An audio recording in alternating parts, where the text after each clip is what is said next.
Thank you for joining us for this segment of Restora. This one is on, as promised, downward facing dog.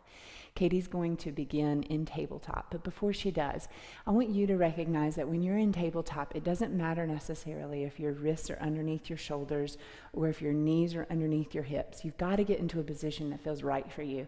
And at first that might be more broad. I doubt that it's closer together for you. That puts a lot of strain on this outer part of the shoulder. But find the place that's right for you. 3 benefits of your downward facing dog. I'm sure that there are more, but 3 major benefits. And one is being the stretch that you incur in your downward facing dog from sitting bones to heels. Okay, so ultimately the hamstrings, because those are mass players. Over time, when you're ready to straighten your knees, which may not be for a very long time, then you'll get into the calves and into the Achilles tendon, into even the sole of the foot will start to open up. Very beneficial. The second benefit is that it is an inversion, so blood flowing from your hips up into your heart and into your head. That's great. And then the third thing, the thing that we think less about, is it being a shoulder strengthener. So it's not a shoulder stretch. Downward facing dog is not a shoulder stretch. She's going to stay right here, and you're going to see how this actually collapses the shoulders. It disengages the blood from being able to flow from heart to head. We're not able to even use the shoulders at all here. There's no muscle power, right?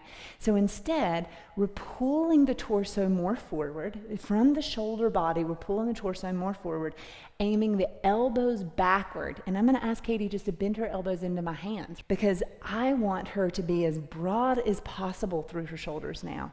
Really spacious, strong in the biceps and the triceps around the shoulder body, elbows moving back.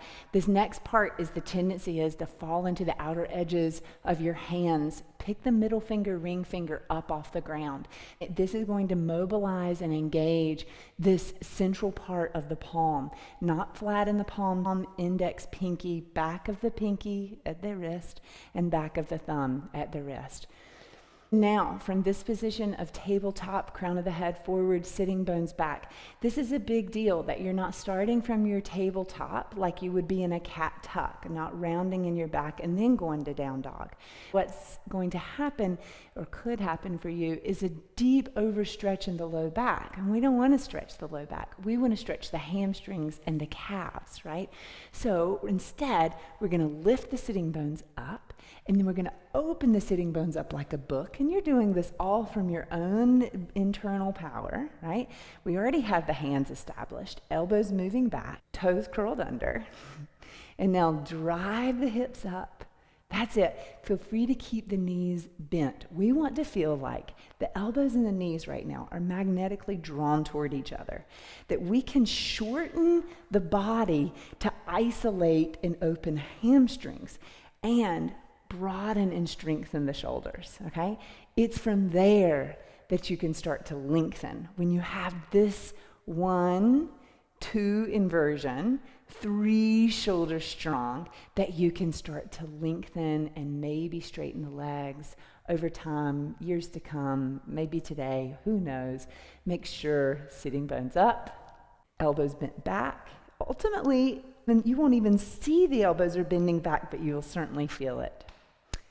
Thank you for joining us for this segment on Downward Facing Dog. I hope this helps you not only open and lengthen the back of your body and strengthen the shoulders, but to feel liberated in such a spiritual posture, such a great pose to go inside, but to also feel that you are part of this physical body. Thank you. Namaste.